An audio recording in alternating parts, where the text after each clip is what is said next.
জয়লজে bulldozer দিয়ে ভাঙচুরের প্রতিবাদে আগামী সোমবার 24 ঘন্টার মালদা বন্ধ ডেকেছিল Malda merchant chamber of commerce. আর এরপরই নড়ে চড়ে বসে জেলা প্রশাসনের কর্তারা।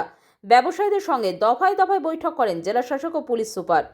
সূত্রের খবর, প্রশাসনিক কর্তাদের উদ্যোগে সরাসরি বণিক নেতারা কথা বলেন রাজ্যের মুখ্যমন্ত্রীর সঙ্গে। এরপর মুখ্যমন্ত্রীর আশ্বাসে আপাতত বন্ধ প্রত্যাহার করে বণিক মহল। এই প্রসঙ্গে কি বললেন মালদা মার্চেন্ট চেম্বার অব কমার্সের সভাপতি জয়ন্ত কুণ্ডু, শুনে নিন।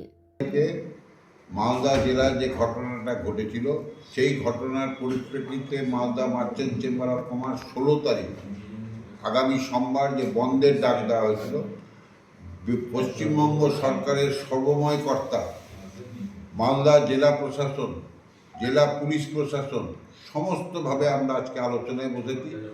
সর্বময় কর্তার কাছ থেকে আমরা আশ্বাস পেয়েছি যে আগামী কোনো ব্যবসায়ীর ওপর কোনো রকম নির্যাতন বা কোনো রকম কিছু করা হবে না।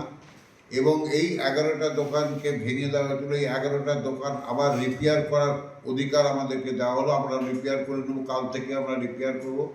তাদের ইলেকট্রিক লাইনও কেটে দেওয়া হয়েছিল, সেই ইলেকট্রিক লাইনটাও আমরা মঙ্গলবারের মধ্যে ইলেকট্রিকের লাইন তাদেরকে ফের আবার কানেকশান পাবে।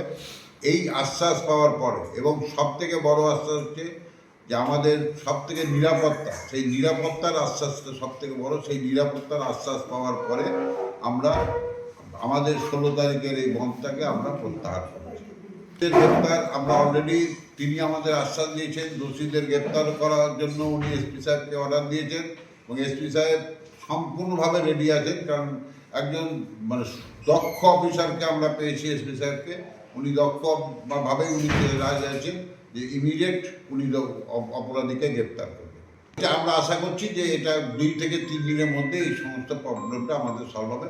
সব থেকে বড় জয় আমাদের যে ব্যবসায়ীদের নিরাপত্তার জয়টা আমাদের সব থেকে বড়।